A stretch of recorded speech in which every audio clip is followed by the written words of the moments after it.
Halo, selamat siang Dokter Sugeng. Halo, selamat siang. Apa kabarnya nih? Dahsyat semuanya. Angka kejadian autis ya, makin lama makin banyak. Iya, kenapa ya dok ya? 10.000, terus turun. Bahkan sekarang tuh 1 banding, sampai bisa ada yang mengatakan 1:20. Wow. Kelahiran. Jadi ada 20 kelahiran kapital di Bangsal itu ya, 1 anak autis. Wah, kita bisa bayangin ya dok ya, bisa Iya. kita pikirkan, dan ini harus kita benar-benar kita nggak boleh anggap sepele, kita nggak boleh nganggap ini santai, karena kita bisa pikirkan bahwa bayangkan generasi kita ke depannya apa yang terjadi. Kalau dalam kondisi istilahnya dalam tanda kutip ya dok ya, autis gitu ya dok ya, dan bisa dibayangkan bagaimana masa depannya, betul ya dok ya. Nah, gimana nih dok, kalau udah kasus seperti ini artinya pasti ada solusi ya dok ya? Pasti ada jalan ya? Nah, supaya kita tahu ya, gimana itu autis atau variasinya dan lain-lainnya, penyebabnya apa ya, kita undang seorang ahli ya. Iya, betul. Spesialis anak konsultan, Dr. Dwi Wastoro. Selamat siang dok. Sehat-sehat semua, selamat siang. Ya, dokter lagi di mana nih dok? Kondisi lagi di mana?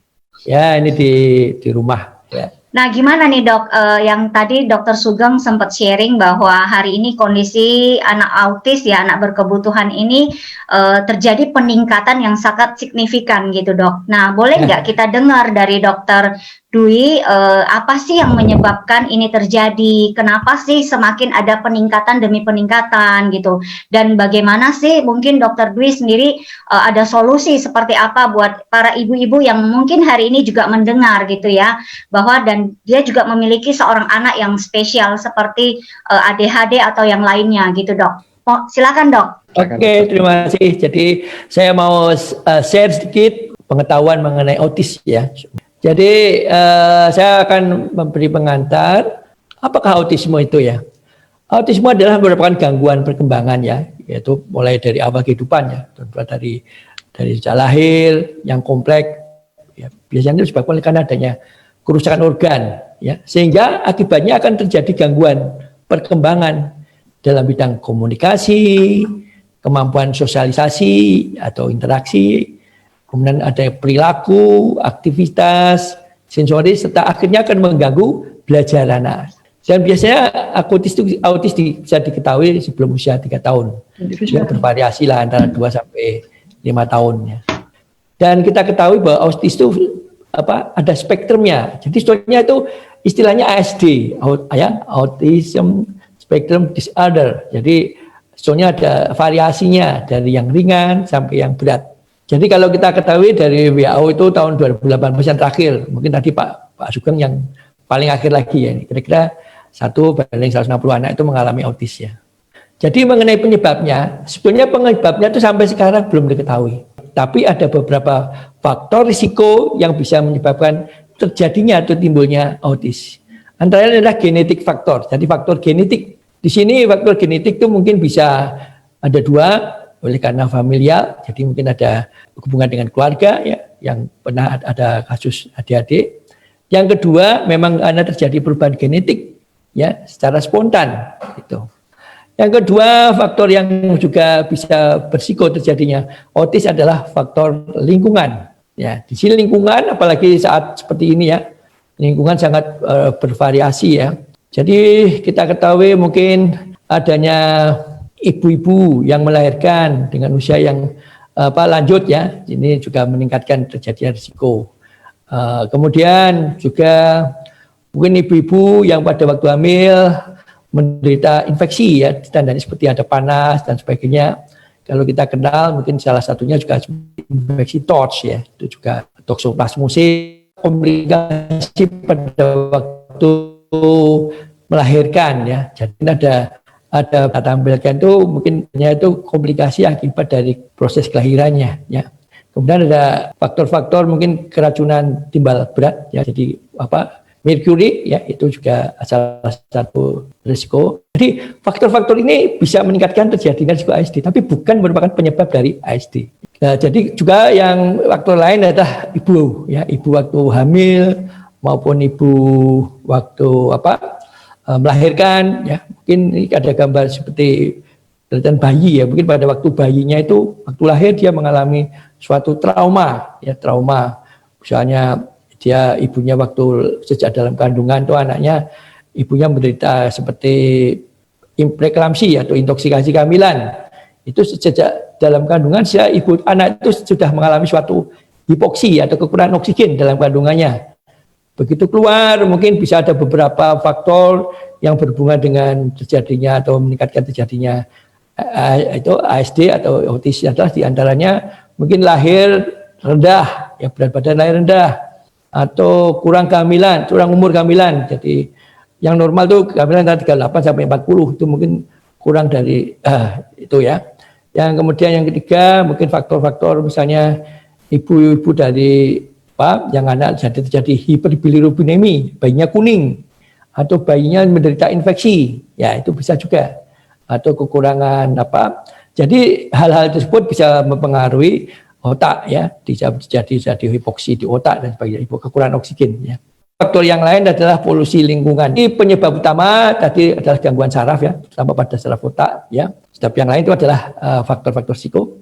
Dan ada dari yang terakhir ini kemarin dikatakan bahwa apakah ada hubungannya autis dengan vaksin, ya. Jadi itu ada kekhawatiran orang tua bahwa vaksin merupakan salah satu penyebab timbulnya autis. Tapi setelah evidence base dari beberapa penelitian, ya tidak secara meta analisis, jadi beberapa penelitian yang dikumpulkan ternyata tidak terbukti. Jadi vaksin itu menyebabkan autis, ya. Ini sudah dari penelitian ahli. Ya, sekarang akan saya masuk dengan gejala autis, ya. Gejala autis itu mungkin ada beberapa karena pertama adalah gangguan komunikasi, ya. Mungkin dia terlambat bicara, bahkan sama sekali tidak bisa bicara, belum dapat bicara, ya. Kemudian sangat sulit untuk memulai atau mempertahankan percakapan dengan orang lain, ya. Mungkin dia tidak bisa ngomong. Kemudian dia hanya komunikasi dengan gerakan atau bahasa tubuh, ya. Kemudian juga dia sering mengulang kata-kata, ya. Dan tidak memahami pembicaraan orang lain. Itu adalah salah satu tanda dari gangguan komunikasi. Gangguan yang lain adalah gangguan interaksi sosial. Jadi dia mungkin, yang paling kelihatan itu apa? Tidak mau menatap mata. Diajak bicara, tidak mau menatap mata yang mengajak bicara. Apabila dipanggil tidak menengok, ya. Kemudian tidak mau bermain dengan teman sebaya. Kadang-kadang senang menyendiri, ya. Kemudian tidak mampu mengekspresikan rasa senang atau keinginan secara spontan, dan yang mungkin yang agak adalah tidak ada empati. Kemudian yang gangguan yang ketiga adalah gangguan perilaku. Wah, ini anaknya cuek, asik dengan dunia sendiri, semaunya sendiri, tidak mau diatur. Kemudian perilakunya itu tidak terarah, kadang-kadang mundar-mandir, lari-lari, manjat-manjat. Dia suka dengan yang ada berputar-putar, lompat-lompat, teriak, dan kadang-kadang agresif dan menyakiti diri sendiri. Gangguan yang lain yang ini kadang-kadang mengganggu itu adalah sering mengamuk tanpa sebab yang jelas, tantrum istilahnya. Ada juga yang tipenya itu dia hanya melamun, bengong, terpaku pada satu benda yang bergerak atau berputar. Dan ada juga ini ada perilaku yang ritualistik. Kemudian gangguan yang lain adalah gangguan emosi. Dia kadang-kadang bisa tertawa sendiri, menangis sendiri, atau marah-marah sendiri tanpa sebab, ya. Jadi emosinya tidak terkendali. Dan juga kadang-kadang ada rasa takut yang tidak wajar. Kemudian yang ini juga yang gejala yang lain adalah gejala persepsi sensoris. Jadi kadang-kadang dia suka mencium-cium benda, ya. Dia kadang-kadang tidak mau dengar suara yang keras. Jadi kalau di sebelahnya ada suara misalnya mesin pompa nyala, dia nggak seneng, ya, nyala kan suaranya keras. Kemudian dia juga mungkin tidak mau pakai baju yang kasar, gitu. Dan tapi kadang-kadang anak autis itu sakit, dia kalau jatuh tidak nangis. Jadi jatuh jalan lagi, ya itu kalau anak autis darah itu, ya. Kemudian ini penyakit penyerta autis, ya. Jadi penyakit yang bisa menyertai autis adalah diantaranya adalah tentunya gangguan disabilitas intelektual, ya. Ini pada 56% penderita autis itu bisa terjadi di gangguan intelektual, kejang, ya. Nah ini banyak juga diberatkan masalah pencernaan. Hampir setengah penderita autis itu menderita gangguan pencernaan, di mana itu nanti merupakan pencetus terjadinya gejala-gejala autis atau gejala-gejala spektrum yang lain, ya.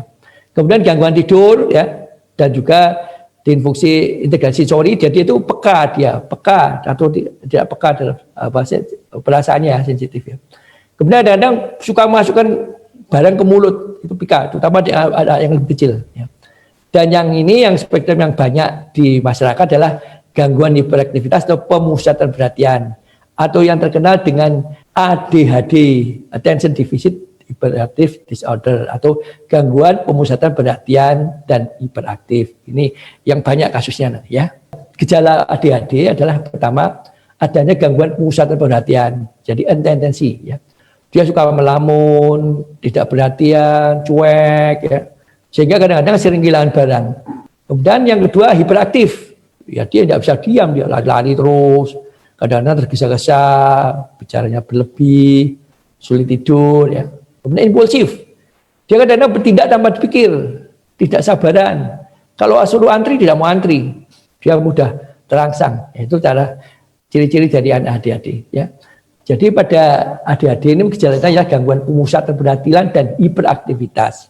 Sering juga disertai dengan impulsif.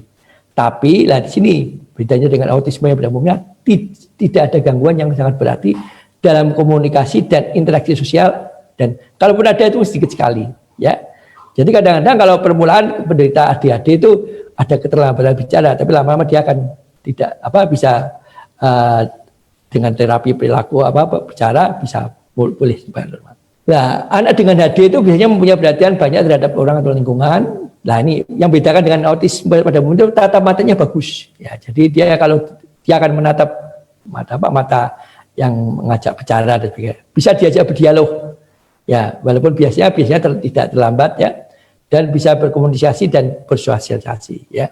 Nah, sekarang tujuan terapi autis pada umumnya itu sebetulnya bagaimana? Apakah bisa sembuh? Ya sebenarnya kita tujuannya adalah membuat anak itu normal seperti anak yang lain ya. Jadi nanti tergantung spektrumnya, berat atau ringannya. Tapi dengan usaha kita, dengan terapi-terapi yang kita akan lakukan itu nanti bisa sembuh. Jadi tujuannya yang penting tadi. Oke, sekarang jadi yang penting begini. Penanganan autis atau ADHD sebagainya itu harus ditangani secara komprehensif. Ya, komprehensif dia penangani yang menyeluruh, baik psikolog, baik petugas medis, SI, okupasi dan terapi, dan yang tidak lupa adalah guru. Guru mungkin juga kan kalau anak sudah mulai usia sekolah kita harus dilibatkan. Ya paling enggak dia bagaimana cara menangani anak dengan autis. Kemudian waktu yang penting lagi adalah keluarga. Jadi keluarga di sini juga harus diikut sertakan karena tidak mungkin kalau dia sudah tidak di ruang lingkungannya, lah itu kan harus keluarga dalamnya berperan ya, apalagi waktu di rumah ya. Kemudian penanganannya pada prinsipnya akan bicarakan yang non medikamentosa ya. Jadi non medikamentosa itu mungkin karena kita kenal ada gangguan keterlambatan bicara, mungkin terapi bicara, kemudian ada gangguan perilaku, terapi okupasi, dan terapi khusus. Terapi khusus dipergunakan untuk mempersiapkan anak pada waktu sebelum masuk sekolah. Ya, di sini ada terapi intervensi awal. Jadi bagaimana supaya anak itu bisa sekolah juga di sekolah-sekolah yang biasa, tidak sekolah yang khusus. Kemudian ada juga psikoterapi ya, memang psikoterapi itu individual ya. Baik dengan tanpa obat ya, sesuai dengan bagaimana ya. Karena kita ketahui sesuai dengan meningkatnya usia itu mungkin akan timbul perasaan cemas dan depresi ya, karena mereka akan menyadari kelainan dan kesukaran dalam membina hubungan dengan orang. Nah ini perlu nanti psikolog ya, dalam ini psikoterapi juga. Nah ini penanganannya penting adalah harus di follow up secara teratur ya, dan sebelumnya mungkin untuk mengetahui itu ada kelainan yang lain harus dilakukan pemeriksaan screening gangguan medis. Apakah ada gangguan tidur, ada gangguan pencernaan, atau gangguan nutrisi. Dan kalau pengobatan medis mungkin ranah dari dokter ya. Ya obat pun tidak semua anak dengan autis atau ADHD itu mendapat obat.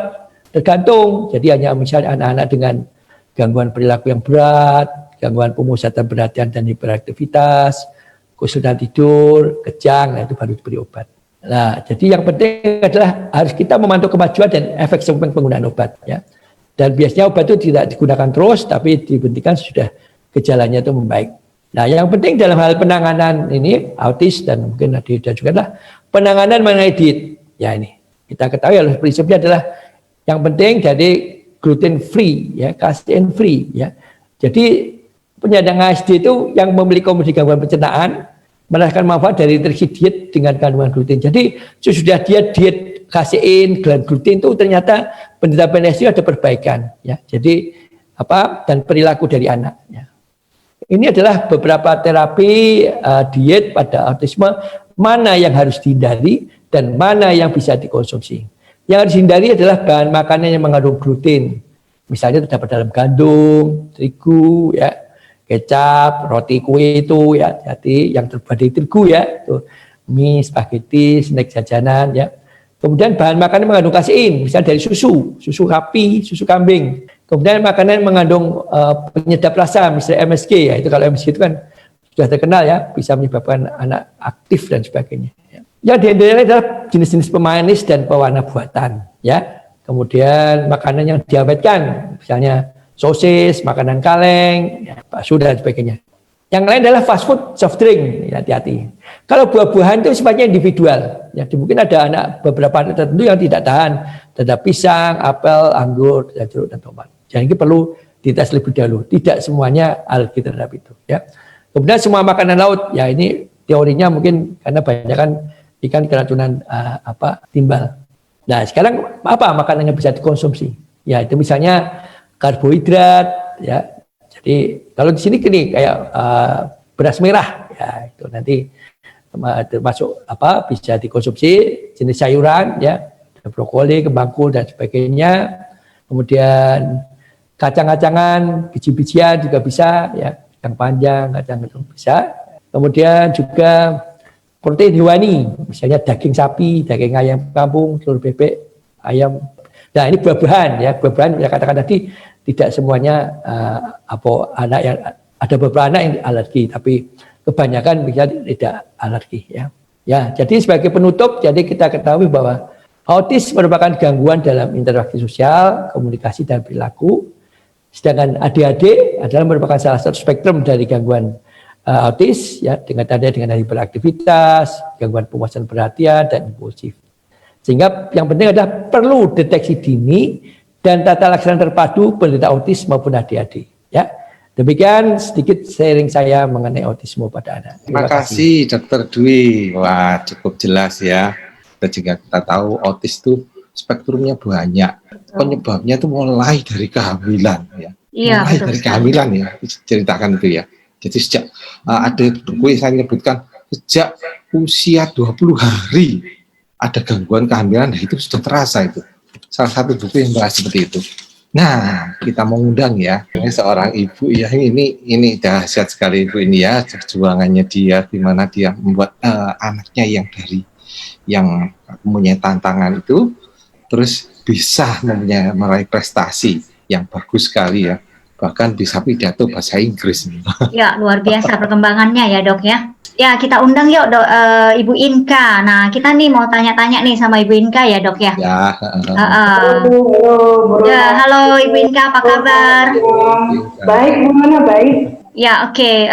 Mbak Inka kan tadi Dokter Sugeng tadi juga sempat tanya ya bahwa ada anaknya Ibu Inka ini mengalami satu kasus spesial, tapi hari ini luar biasa sekali prestasinya. Boleh nggak kita dengar sharingnya dari Ibu Inka? Jadi ini Purona Pak Sugeng, saya mau menceritakan dulu awalnya kondisi saya saat kehamilan, karena itu berkaitan kenapa bisa anak saya itu salah satunya penyebab anak saya itu ADHD. Jadi ya saya punya seorang putra ya Purona, namanya Arthur Iyad, dan dia waktu saya hamil Arthur itu saya diberi tantangan. Nah, tantangan yang diberikan pada saat saya usia kehamilan 30 minggu waktu itu. Kehamilan 30 minggu itu dokter kandungan ngecek saya kan, ngecek saya langsung dia bilang, kok kamu tinggi sekali tekanan darahmu. Kemudian memang ada indikasi yang lain seperti saya bengkak dan lain-lain. Nah, saya itu ternyata menderita preeklamsia, keracunan kehamilan di usia 30 minggu. Tanda-tandanya waktu itu memang saya hipertensi, saya 180 waktu itu. Ini tensi saya sakit kepala, penglihatan saya terganggu, saya nyeri badannya, pusing, bahkan bengkak ya di kaki, tungkai, di wajah itu juga saya sampai bengkak seperti itu. Nah, berat badan saya naik juga langsung tiba-tiba. Nah, waktu saya dikatakan preeklamsi itu langsunglah kita berembuk dan langsung saya dirujuk untuk nginep, untuk harus dirawat di rumah sakit ya secara intensif waktu itu, karena saya tensinya nggak turun-turun Pak Dokter. Jadi jadi terus naik dan itu membahayakan buat saya dan anak saya. Nah, kenapa dirawat? Karena itu untuk supaya menunda sedikit lah agar anak saya itu bisa tetap di kandungan gitu, jangan bisa tidak terjadi keguguran atau yang lainnya yang berbahaya. Nah, waktu saya dirawat itu saya memang dimasukkan ke ruangan khusus, saya tidak boleh melihat cahaya, saya juga tidak boleh turun dari tempat tidur, dan saya juga harus mau disuntik sana sini waktu itu, dan waktu itu berlangsung selama 2 minggu saya mengalami dirawat secara intensif waktu itu. Waktu itu saya masih kuat ya, jadi ya sudahlah, memang buat anak kita harus apapun kita lakukan. Betul sekali. Nah, waktu itu saya dirawat juga saya berusaha tenang, kuat, pasrah, udah harus kita lakukan gitu. Nah, yang membuat saya juga agak kaget juga tuh tiba-tiba di dokter kandungan datang ke saya, Bu Inka, ini harus segera dilahirkan Bu Inka. Loh, saya bilang tuh, saya usianya masih 32 minggu waktu itu kan. Soalnya kalau ibu nggak melahirkan atau anaknya nggak dilahirkan saat ini, itu resikonya besar dan kalau diteruskan bisa membahayakan ibu dan anak waktu itu. Wah, saya waktu itu sedikit emosional dan ya udahlah saya kuatkan diri. Ya nggak apa-apa lah dokter. Waktu jika saya harus melahirkan ya sudah melahirkan, dan memang segera waktu itu langsung dibawa ke ruang operasi dan memang saya harus melahirkan secara sesar, dan waktu itu memang lahirlah puji Tuhan, Arthur lahir, dan pada saat dia lahir dan memang waktu itu kita lihat dia lahirnya tuh tidak besar gitu, dia lahir dengan 1,7 kilo. Wow. Kecil sekali ya. Ya. Padahal kalau normal tuh kehamilan itu sampai di atas 38 atau 40 minggu ya. Ini 32 minggu. Ya. Dan waktu itu memang Arthur dalam kondisi yang kecil dan kisut ya, kalau saya bilang tuh kisut. Dan ya saya tapi tetap bersyukur Pak Dokter, Bu Rona, dan kita tetap dirawat waktu itu. Nah, tapi ternyata tantangan juga nggak berhenti di situ. Tantangan yang dialami Arthur ini juga bertambah. Waktu itu dia tidak bisa minum, tidak kuat bahkan membuka mulut untuk minum ASI saya, dan memang saya juga belum siap waktu itu ASInya keluar. Nah, saya juga belum kondisi yang pulih benar. Nah, itu saat itu anak saya tidak minum, tidak makan itu sampai 2 hari atau 3 hari. Nah, itu menyebabkan berat badannya turun lagi menjadi 1,4 waktu itu. Nah, waktu turun lagi. Berarti tidak normal turunnya itu. Biasa kalau bayi kan turunnya 10% ya. Kan ini 20% berarti ya. Jadi ya karena itulah dokter, benar kata dokter bilang, buru-buru lah anak saya dibawa di sonde waktu itu. Jadi dengan kekuatan juga saya melihat anak saya yang mungkin harus menangis meraung-raung ya, di sonde, dimasukkan selang sampai ke perut waktu itu. Nah, selang berapa lama sonde itu tetap di dia karena itu sangat membantu dia untuk ada nutrisi yang masuk, yaitu ASI itu Pak Dokter ya. Nah, selang Arthur dalam proses di sonde itu berat badan dia lumayan stabil, akhirnya naik lagi kembali ke 1,7, kemudian naik lagi sedikit demi sedikit. Nah, ternyata itu pun juga nggak selesai gitu. Nah, tantangan yang dialami Arthur lagi adalah dia kena kuning. Masih di rumah sakit loh ya Pak Dokter. Jadi dalam bertubi-tubi Arthur itu emang luar biasa anak itu. Jadi bertubi-tubi dari mulai dia awal sampai dia kena kuning lagi. Nah, kena kuning itu dia juga harus di sinar biru. Nah, ya sampailah dia di sinar sampai kita sebulan waktu itu untuk memulihkan Arthur, dia agak bisa stabil ya, dan waktu itu dia cuma bisa mencapai 1,9 kilo waktu itu. Tapi ya dokter bilang ya udah nggak apa-apa Bu, kita bawa pulang. Akhirnya kita bawa pulang Arthur dalam kondisi yang memang dia sudah agak stabil, tapi masih kurang dari 2 kilo. Waktu itu masih 1,9 lebih lah waktu itu. Nah, mungkin ada tanggapan Ya, dari gitu. Dokter Dwi mungkin ya. Betul, Dokter Dwi mungkin juga ikut memonitor ya waktu itu. Jadi kalau melihat dari perjalanan ya saudara Inka Isra tadi sejak dalam hamil pada waktu kehamilan, dia menderita suatu preeklamsi, jadi istilahnya keracunan kehamilan bahasa awamnya, ya intoksiasi, di mana ditandai dengan adanya tensi yang meningkat, kemudian terjadinya bengkak-bengkak, terjadinya proteinuri, jadi adanya protein dalam urin dan sebagainya. Di samping itu biasanya pada penderita dengan preeklamsi terjadi suatu gangguan sirkulasi oksigen ya dari plasenta ya kepada ibunya. Jadi secara tidak langsung anak tersebut sejak dalam kandungan sudah mengalami gangguan hipoksi, kekurangan oksigen. Jadi suatu trauma juga. Begitu lahir dia dilahirkan dengan seksosaria. Yang kemudian yang kedua pada waktu itu ada trauma lagi, anaknya lahirnya beratnya rendah, cuma 1,7 ya, atau prematur ya, dia hanya berapa minggu kehamilan. Kemudian di dalam perjalanannya, anaknya mengalami suatu tanda-tanda infeksi neonates, jadi anaknya nggak mau minum, malas minum, sampai terjadi kuning, itu sebetulnya merupakan tanda-tanda infeksi neonates. Ya, di samping dan yang terakhir sampai terjadi suatu keadaan hipoglikemi, glukosanya, lah ini hipoglikemi itu sebetulnya sangat bahaya di otaknya. Jadi sebetulnya secara nggak langsung sejak dalam kandungan sampai lahir si Arthur itu sudah mengalami suatu trauma, ya. Jadi yang trauma yang bertubi-tubi dan itu merupakan dampaknya aja tentunya adanya gangguan otak sejak lahir, akhirnya akan terjadi gangguan tadi berupa gangguan perkembangan. Ya.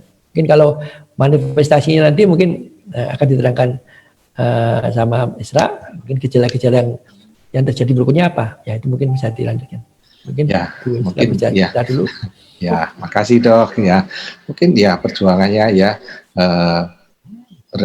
maksudnya dahsyat sekali ya Pak Isra ya. Mungkin bisa ceritakan lagi gimana itu prosesnya. Kan tadi kan di rumah sakit. Nanti setelah pulang di rumah itu gimana lagi? Iya dokter. Jadi memang kembali ke rumah itu saya kan anak pertama ya, kita anak pertama banyak belajar lah ya, belum tahu lah bagaimana harus menangani, apalagi anaknya juga spesial gitu kan, apalagi berbeda gitu. Nah waktu itu saya tidak melihat secara jelas dulu gitu pada saat awal-awal dia berusia bayi. Tetapi itu saya menyadari anak saya berbeda itu saat usia 2-3 tahun waktu itu dokter. Jadi memang waktu itu anak saya kok berbeda ya, dia belum bisa ngomong, dia juga belum bisa berinteraksi dengan baik, dia cenderung lebih aktif. Nah akhirnya saya flashback ke belakang dokter.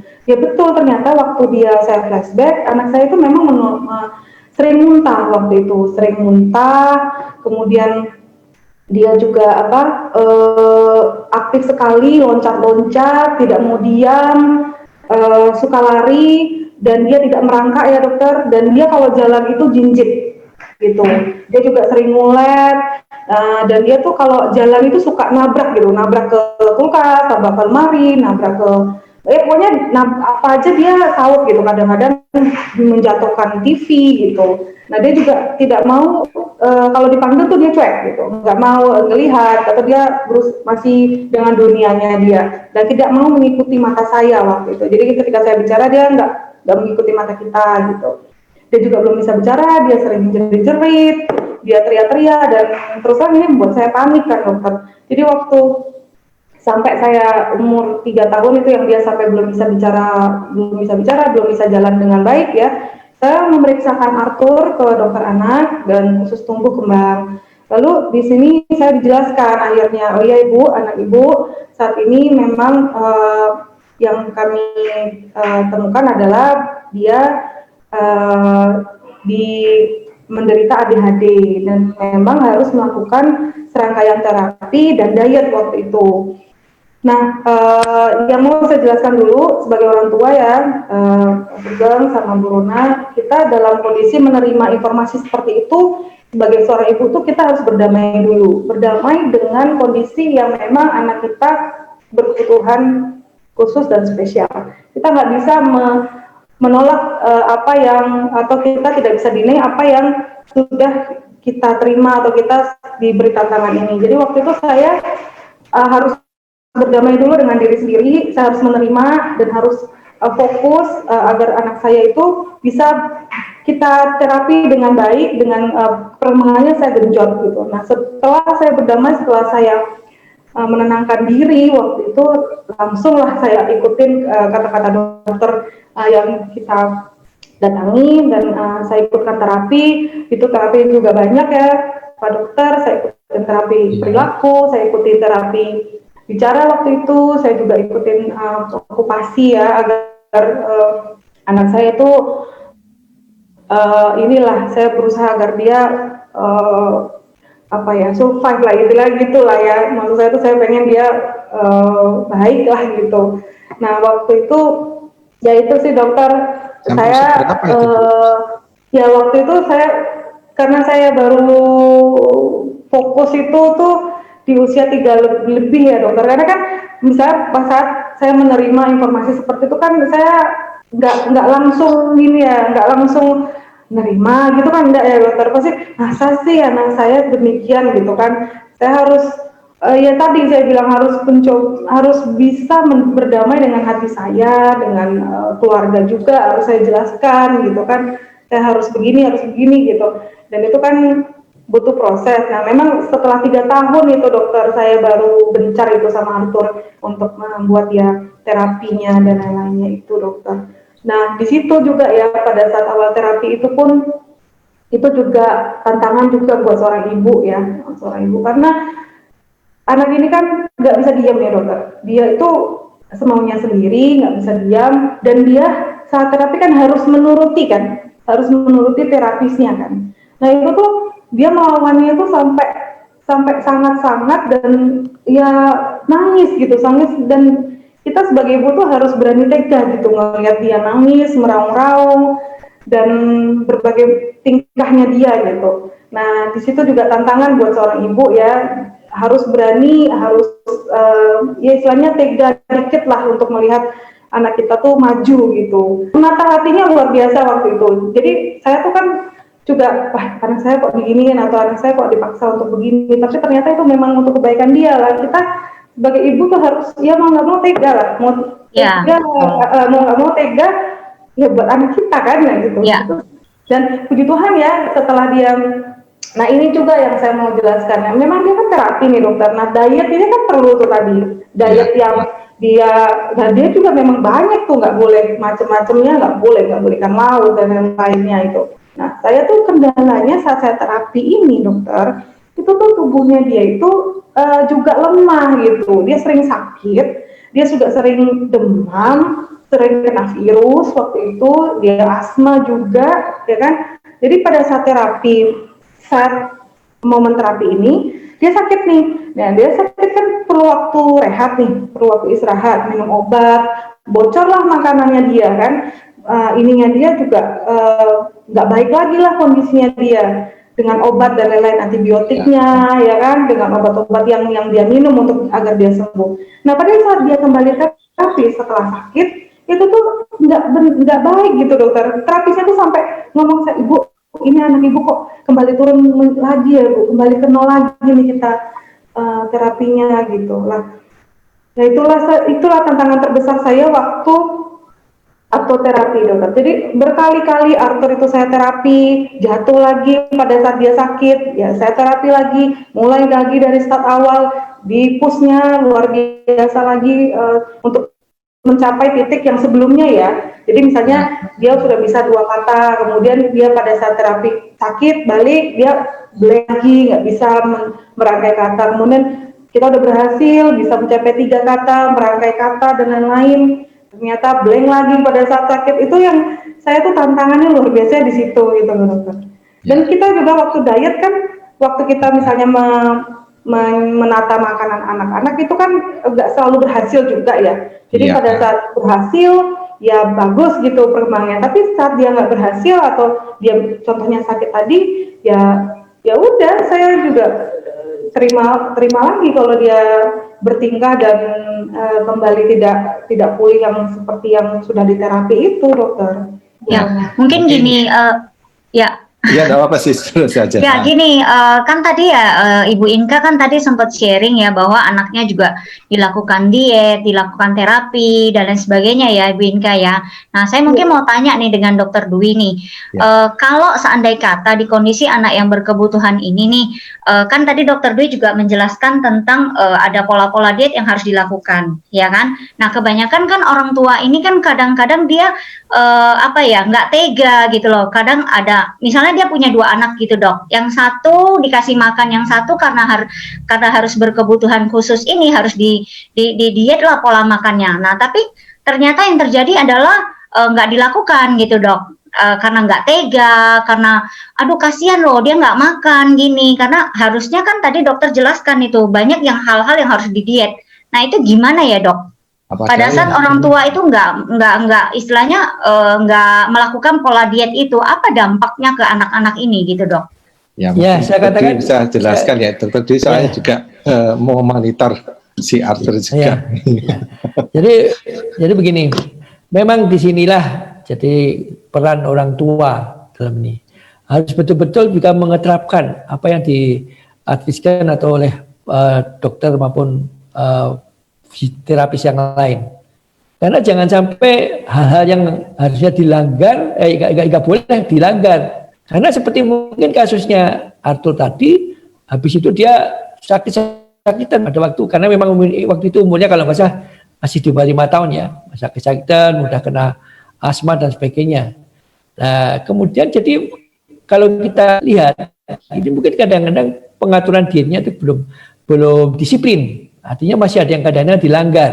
Ya itulah, jadi kadang-kadang timbul gejala seperti beraktivitas dan sebagainya. Ya memang gitu ya, harus orang tua sendiri juga harus tega, karena kita tujuannya untuk kebaikan anak. Ya. Jadi maka saya katakan peran orang tua itu betul harus ini membantu di dalam penanganan anak ini secara komprehensif. Ya. Jadi termasuk tadi mana yang dihindari itu ya juga betul-betul harus dihindari, jangan dipantang, kan nggak ada gunanya, ya. Itu karena saya katakan tadi secara nggak langsung, misalnya apalagi ada lagi misalnya ada faktor gangguan pencernaan. Kalau nggak salah tadi Arthur sejak awal ada gangguan pencernaan, ya itu sudah kelihatan berarti ada suatu alergi tertentu, makanan tertentu dia. Nah, itu tentunya hal-hal yang tadi sudah saya terangkan harus betul-betul dilaksanakan. Karena kalau itu nggak dianukan lagi ya akan kembali dari awal. Ya. Tapi mungkin nanti ada apa yang dilakukan oleh Esra pada waktu untuk penanganan anaknya selanjutnya. Jadi intinya dok harus tega ya dok. Apalagi ini kan untuk kedepannya masa depan anak ya dok, benar ya? Betul. Iya betul. Ya memang kadang-kadang orang nggak tegel ya, istilahnya nggak tega. Masa ada anak 2, satunya berbeda, makanya nggak boleh. Tapi gimana untuk kebaikan anak? Iya, betul. Iya. Oke. Nah, gimana? Ya, silakan Dokter Sugeng. Ya, mungkin Mbak Esra akan menceritakan lagi gimana perjuangannya dia ya. Mungkin ada hal-hal yang bisa didapatkan ya. Mungkin bisa sharing ke kita secara titik poinnya. Dia langsung bisa membuat Arthur itu bisa melejit kembali ke anak-anak yang normal ya. Iya, mungkin Tuhan deh, waktu itu saya memang yang namanya anak itu kan kita betul harus tega, tapi kelemahan seorang ibu itu memang naik turun teganya ya, naik turun. Jadi kadang-kadang saya bisa tega, kadang-kadang ya harus ya manusiawi ya dokter. Nah pada situ saya tertolong banget ini dokter, beneran waktu itu sejak usia dia 6 tahunan. Nah saya dibantu sama anak saya minumkan Alfameta waktu itu pertama kali saya dikenalkan dengan Alfameta ini oleh ibu mertua saya. Nah beliau itu terima kasih saya ucapkan ya, beliau sudah mencari sampai mengenalkan Alfameta ini. dan alpha meta ini membantu Arthur itu melesat banget, dia bisa tumbuh tanpa ada sakit ya, tanpa ada kuat lah pokoknya, dia bisa tumbuh dengan baik, lancar. Ya, dia terapinya lancar. Nah, setelah saya melihat itu, saya tambahkan lagi dokter dengan alpha spin waktu itu. Jadi alpha spin ini jadi seperti kayak kerjasama lah dengan alpha meta itu. Jadi saya pun menjadi lebih lega, dan waktu itu dilema saya di usia 6 tahun itu ya dokter, saya ingat banget itu, sanggup nggak anak saya itu masuk ke sekolah umum, maksudnya sekolah biasa, tidak sekolah yang anak khusus gitu. Ya, jadi saya pengen anak saya itu pokoknya masuk ke umum. Dan waktu saya diskusi dengan terapi juga, ini bisa asal ibu jaga ini Arthur ini gitu.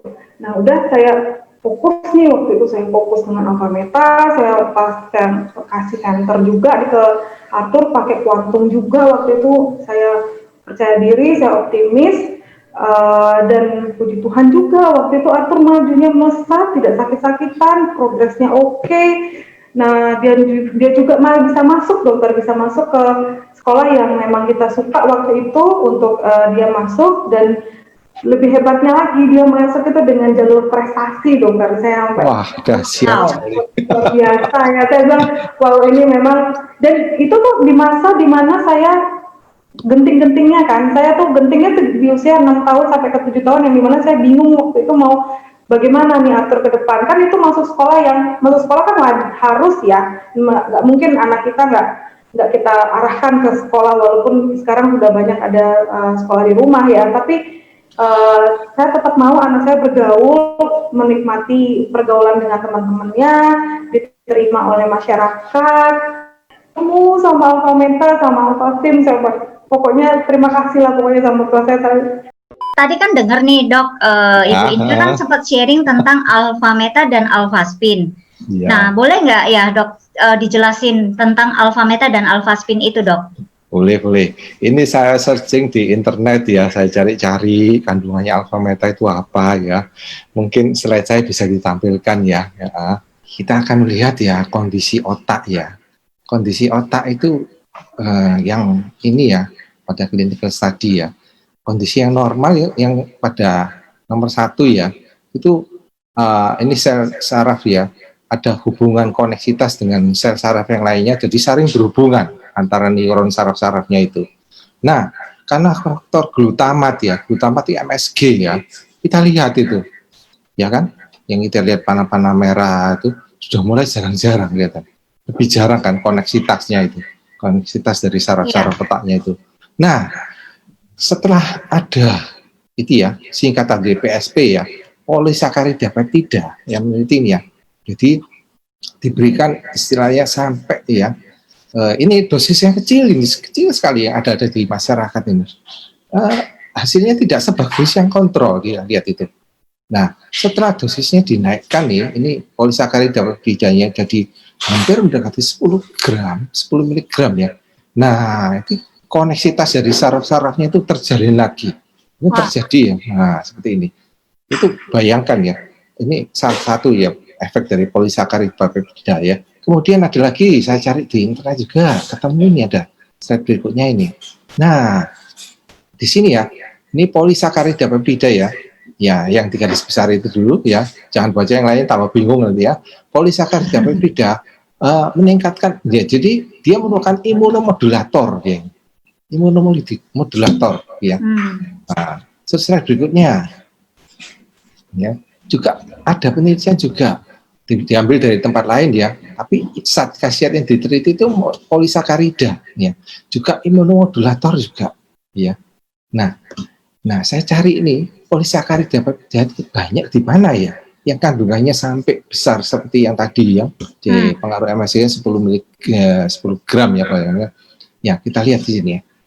Nah, slide berikutnya. Nah, saya ketemu satu barang ini ya, barang ini ya. Ini dahsyat sekali ya. Jadi dia merupakan suatu makanan pokok sel ya. Karena isinya apa saya lihat. Ini dari kulit ari beras merah yang terbaik. Jadi dia tidak ada desinfeksinya, maksudnya pestisidanya, tidak ada pupuk yang kimiawi dan semuanya secara organik, diproses secara organik ya, sehingga polisakaridanya yang ada di kulit ari ya, bukan bekatul ya. Bekatul itu makanannya bebek ya, makanannya bebek ya, bebek ayam gitu. Ini kulit arinya diambil, setelah itu dia. Nah, karena dia apa? Di kulit arinya banyak sekali mengandung alfa polisakarida seperti tadi ya. Terus kita lihat lagi ya. Nah, dalam 1 sendoknya itu mengandung diambil dari 10 kg beras merah. Kulit ari 10 kg beras merah itu diambil dapatnya cuma 1 takar. Karena 1 takarnya ini sama dengan 10 gram polisakarida peptida. Bayangin, kalau kita mau sehat ya seperti tadi ya, sel otak koneksinya baik, kita harus makan 10 gram ya polisakarida, atau kita mau makan 10 kg beras. Bisa enggak? Jadi nggak mungkin bisa ya. Nah, untuk itu harus dikonsumsi ya, misalkan. Jadi produk ini bagus dikonsumsi sejak hamil. Jadi dia seperti tadi ya, penelitian juga menunjukkan meningkatkan imunitas ya, meningkatkan juga jaringan koneksitas antar sel-sel sarafnya itu. Nah, kita lihat lagi ya, mungkin ada ini, nah cukup yang bahaya sekali pada sekarang ini ya. Nah, kemajuan teknologi, kita semua setuju ya bahwa HP kita itu bermanfaat. Tapi kita tahu juga ya bahwa HP kita itu ada radiasinya. Ada radiasinya. Nah, bayangkan ya, orang yang sebelum pakai HP terus 15 menit pakai HP seperti terbakar ini. Bayangin, seperti kita goreng telur ya, telur bening putih jadi bening itu jadi putih ya, keras seperti itu. Bayangkan, otak kita juga dibakar seperti itu. Kita lihat ya, daya bakarnya dari HP tersebut pada anak usia 5 tahun sampai hampir tembus, terus 10 tahun, wah dewasa pun lumayan tuh, hampir mendekati setengahnya juga. Nah, ini banyak sekali pada gangguan pada ibu-ibu hamil, ya. Kenapa? Sekarang ibu mainnya kan gadget, apalagi TikTok lagi semarak nih. Nah itu, sehingga apa? Menunggu diperiksa kandungannya, dia mampu HP ini. Nah sudah main-main HP seperti kita bayangkan, seperti di kepala yang di atas di gambaran. Nah bayi yang masih kecil itu otaknya itu dipanggang gitu. Jadi ada gangguan jelas dari tumbuh kembangnya itu. Jadi tanpa disadari ya dok ya, tanpa disadari ternyata radiasi dari yang selalu kita bawa itu ternyata berdampak kepada ibu-ibu hamil ataupun anak-anak yang lagi masa pertumbuhan seperti itu ya dok? Ya itu, banyak kan kita tidak ketahui, tapi ya itu yang bisa menjelaskan secara logika ya, atau yang bisa diterima secara medis ya. Kenapa angka autis makin lama semakin banyak? Ya betul sekali. Tadi kan makanan dan lain-lain sudah itu. Iya betul. Semuanya. Nah ini salah satu bocornya di sini.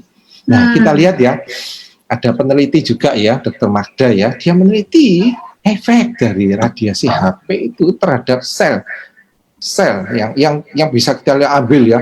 Mungkin otak tidak bisa kita ambil ya, yang bisa diambil itu sel darahnya.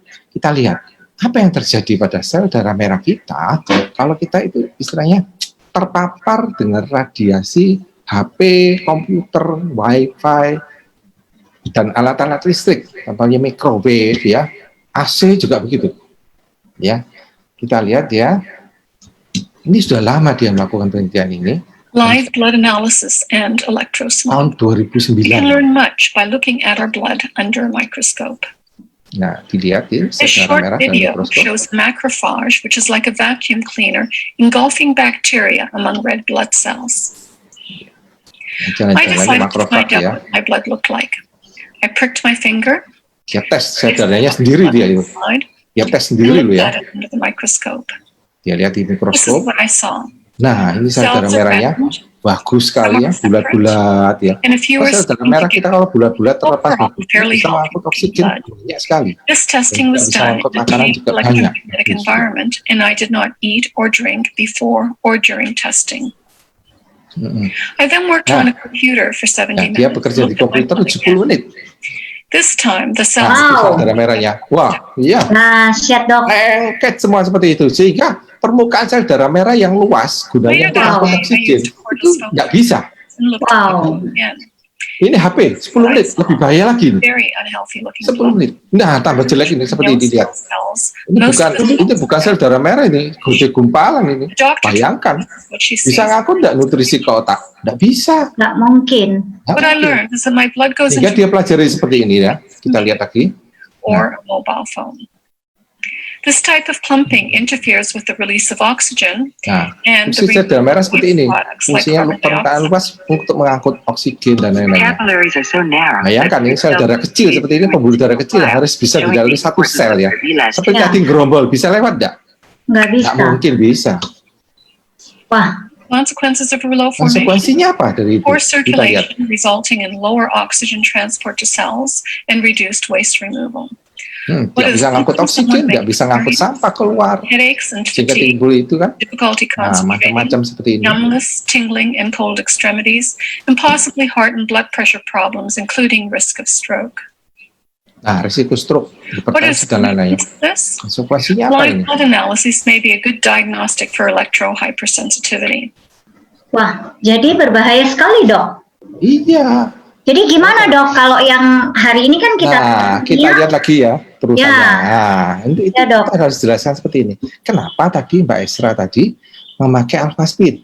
Ya, ini kalau alfaspinnya 1, alfaspin bentuknya ini ya, cakram ya.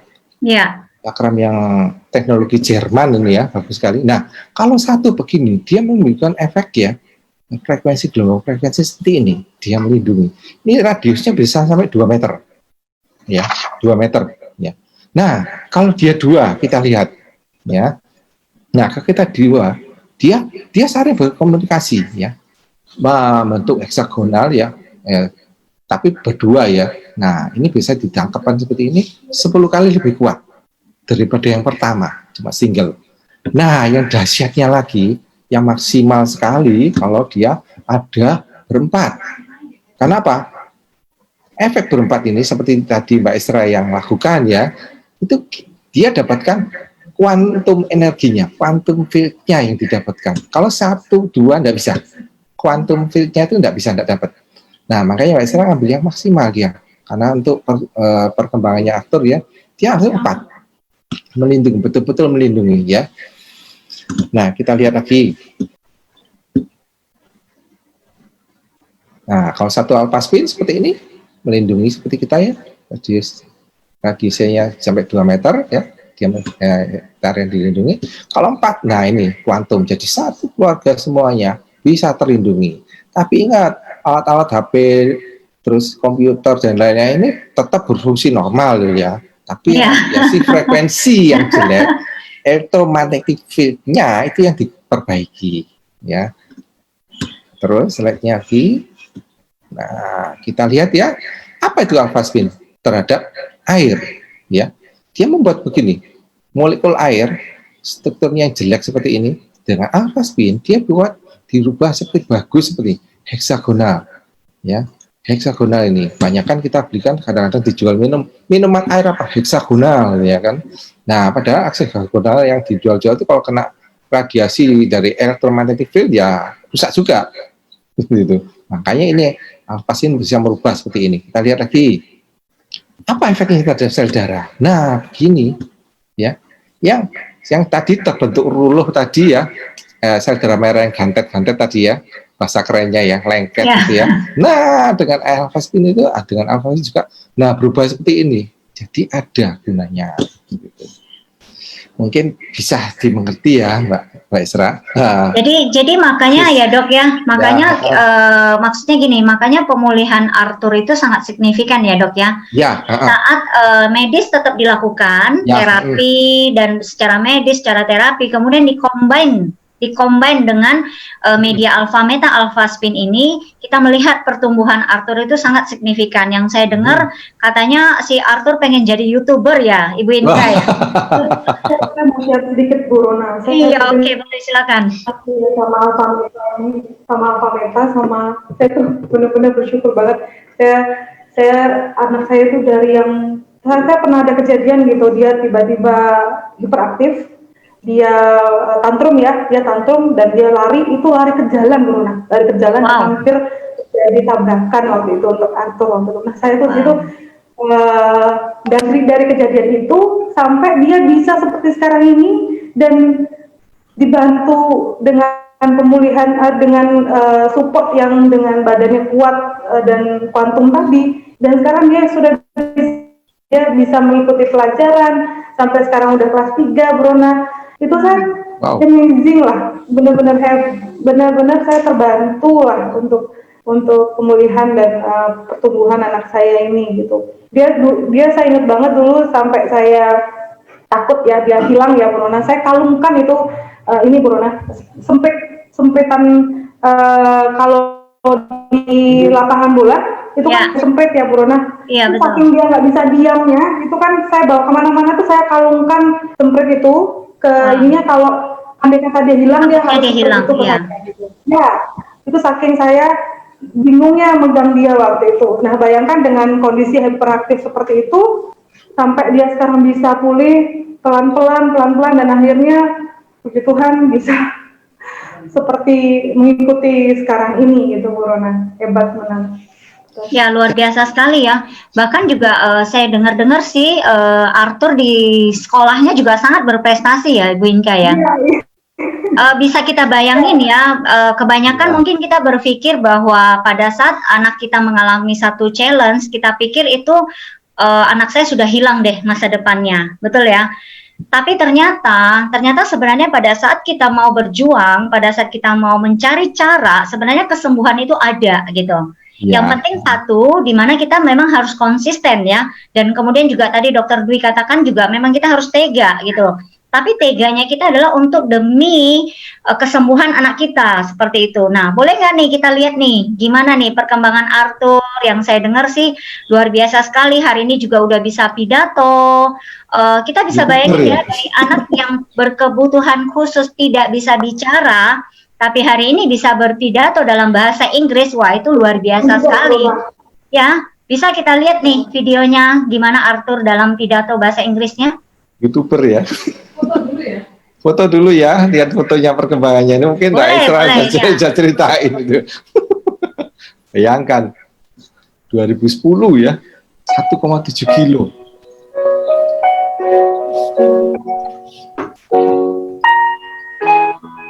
Lucu ya. Ya. Kali ini masih kuning Pak.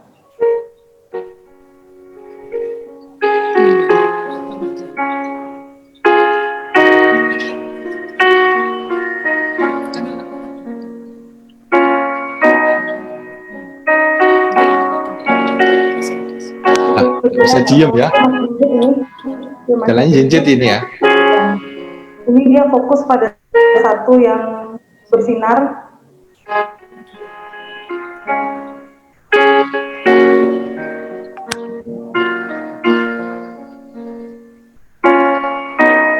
Dia nggak bisa diam di sini sama sekali. Ini saya berusaha ambil yang ini juga dia interaktif di mobil.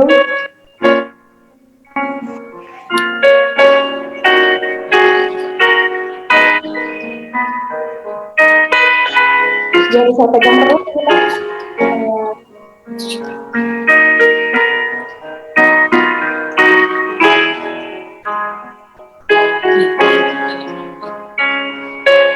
Ah, 2017 ya, udah pakai Alphaspin Meta ini ya.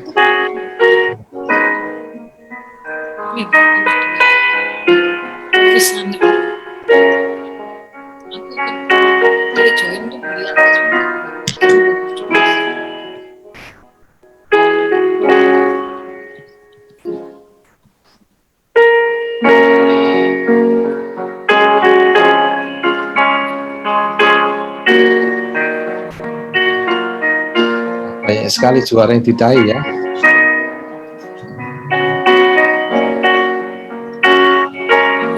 Waduh, juara pertama nih. Nah di sini dia sudah mulai tenang banget itu progresnya bisa menjadi di sini Pak. Di sinilah dia. 2018 ya. Ini langsung juara loh Pak. Oh, Piala Wali Kota. dahsyat ya. Itu saya piala akhirnya ikut kami yang bagus,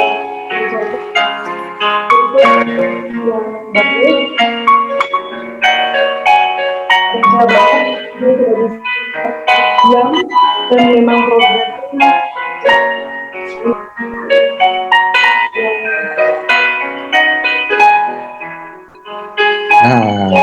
kita lihat ya.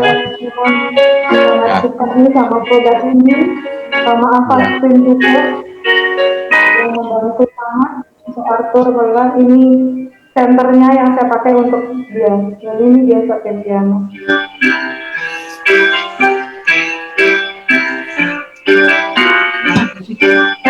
Iya. Wah, saya aja nggak bisa main piano ini.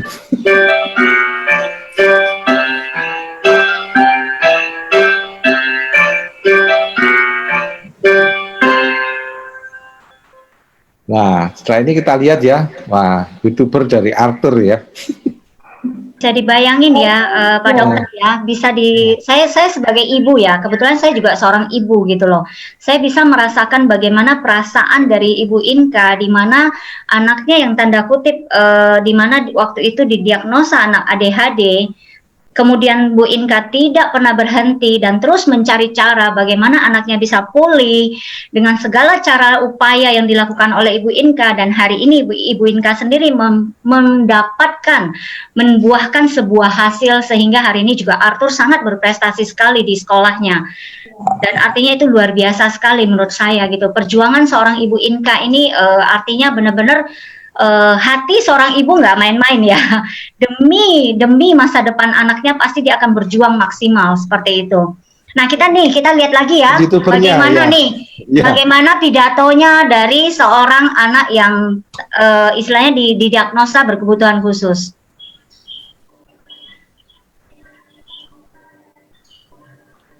My fun and useful activity during school from home. Hello my friends! Hello teachers! My name is Arthur.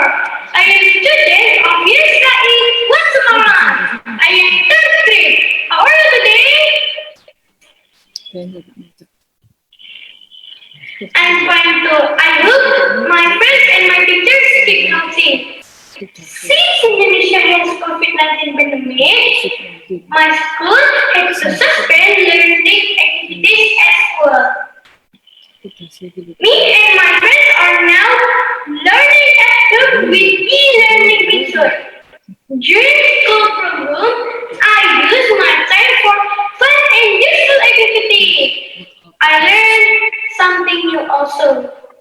My fun and useful activity during school from home are 1. Morning exercise with my sister. Let's look at the video. We often open YouTube and searching workout for kids. It makes our body fresh and healthier.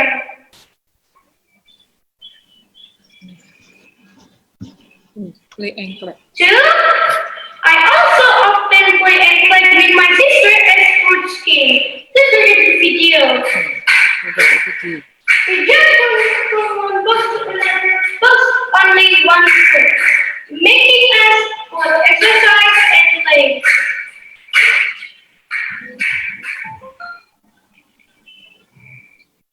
3. I also pray and read morning devotions together with my sister. And 4. I also like helping my mom make cakes, just like holding the mixer and stirring the ingredients of the cake.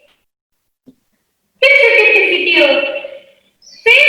I also like cleaning by myself, such as washing my dishes and cleaning my bedroom.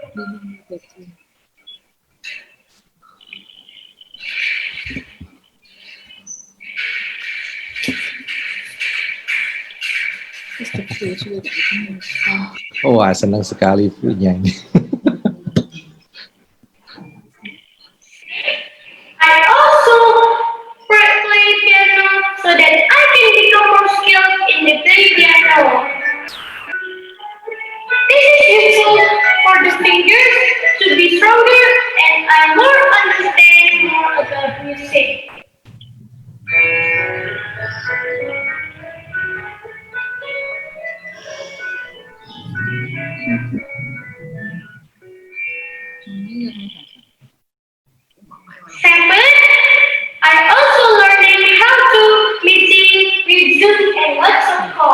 And 8, I like playing cards with my family.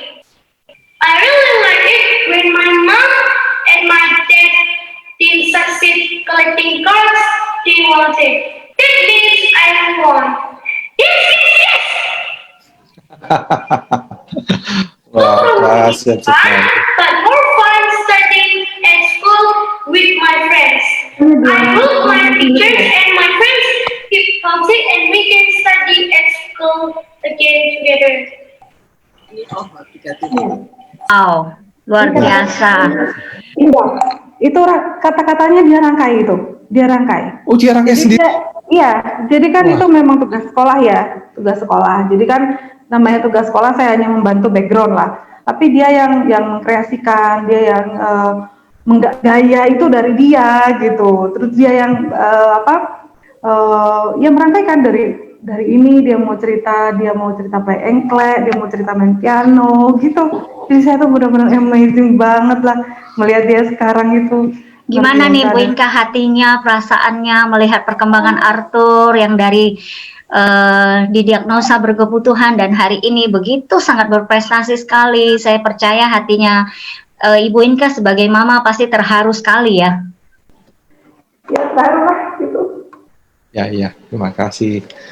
Ya, itu Luar biasa. dahsyat sekali, luar biasa ya. Sekarang Ibu ya, terhadap perjuangan terhadap anaknya ya. Dan sukses, bangga sekali, terharu sekali ya melihat ya hasil akhirnya ya. Di perkembangan prosesnya progresif sekali. Saya juga ikut terharu Pak Dokter karena saya juga seorang ibu, saya merasakan bagaimana perjuangan Ibu Inka. Saya juga sangat terharu. Jadi artinya tidak ada yang namanya solusi, pasti selalu ada solusi, pasti ada selalu jalan di mana kita mau berusaha untuk demi kesembuhan anak-anak kita. Betul ya Pak Dokter ya? Ya, betul sekali. Ya, mungkin karena kita sudah mau memasuki sesi akhir, boleh nggak kita minta dari dokter tentang kesimpulannya gitu loh. Apa sih yang harus dilakukan sebelum masa kehamilan dan apa sih supaya berusaha bagaimana caranya kita menghindari gitu loh, seperti itu. Mungkin ada pesan dan pesannya Pak Dokter. Ya, terima kasih. Jadi memang kita ketahui bahwa kasus autis makin tahun makin meningkat ya. Kita ketahui dari tadi beberapa faktor risiko yang bisa menyebabkan terjadinya atau meningkatnya kasus-kasus autis ya. Di antaranya adalah tadi faktor ya memang genetik ya. Genetik ataupun faktor lingkungan. Jadi faktor lingkungan itu sangat berpengaruh. Jadi mungkin nanti untuk ibu-ibu yang sedang hamil, jadi harus mempersiapkan kehamilan dengan sebaik-baiknya ya. Jadi misalnya pemeriksaan kesehatan secara teratur, menghindari misalnya pemakaian zat-zat yang mengandung sinar radioaktif dan sebagainya. Juga kalau bisa jangan merokok, jangan minum alkohol, dan menghindari juga menjaga kesehatannya supaya tidak mudah kena penyakit infeksi dan sebagainya.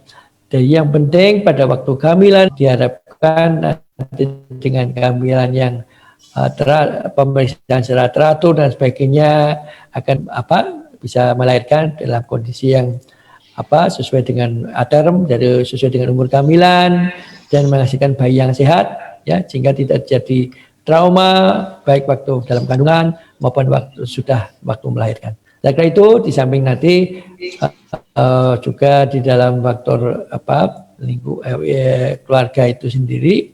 Jadi mungkin antara interaksi antara anak dengan ibu atau keluarga dijaga sebaik-baiknya. Saya kira itu sedikit mengenai kesehatan yang berhubungan dengan autis. Terima kasih. Ya, kalau saya Mbak Sisrona ya, seperti tadi ya slide yang dari luar itu ya ada yang meningkatkan polisakarida bisa meningkatkan koneksitas antara sesar otak itu sehingga dia terjaga meskipun kena MSG tadi ya, salah satu penyebab autis ya. Terus kemudian imunomodulator polisakarida juga meningkatkan imunomodulator ya, sehingga kemudian ya dengan itu sehingga mungkin ada gangguan pencernaan waktu hamil, terus sering sakit-sakitan dari ibunya maupun dari bayinya itu bisa mengkonsumsi tersebut. Jadi sebaiknya dikonsumsi pada saat ibu itu hamil, mempersiapkan ya, supaya kita siapkan generasi berikutnya jangan sampai kena autis ya.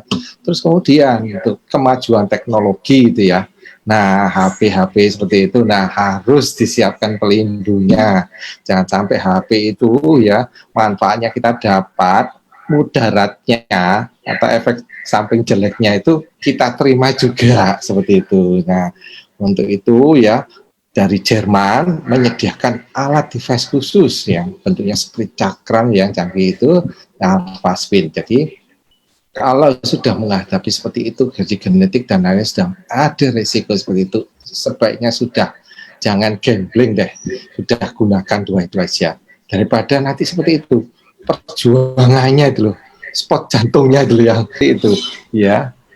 Mungkin dari saya seperti itu aja, Sis Rona. Selalu ada kesempatan, bahwa selalu ada solusi, bahwa selalu ada mukjizat, miracle yang Tuhan berikan buat kita. Saya mau sharing juga, kita kalau dapat informasi ke waktu tuh saya juga itu harus buka hati Bu Rona. Kita harus bagaimana caranya membuka kesempatan atau informasi apapun yang untuk berguna untuk anak, kita harus langsung segerakan gitu Bu Rona. Dan jangan sampai kita tidak berusaha maksimal mungkin untuk anak kita gitu. Betul sekali. Ya. Terima kasih buat Dokter Dwi memberikan informasi yang sangat luar biasa buat kami yang para ibu yang tanda kutip ya tidak paham tentang kondisi ya. Nah, terima kasih buat Dokter Sugeng, terima kasih buat kita buat sharingnya, sangat menginspirasi sekali. Mungkin itu aja, sampai jumpa. Sampai jumpa, yuk, makasih semuanya.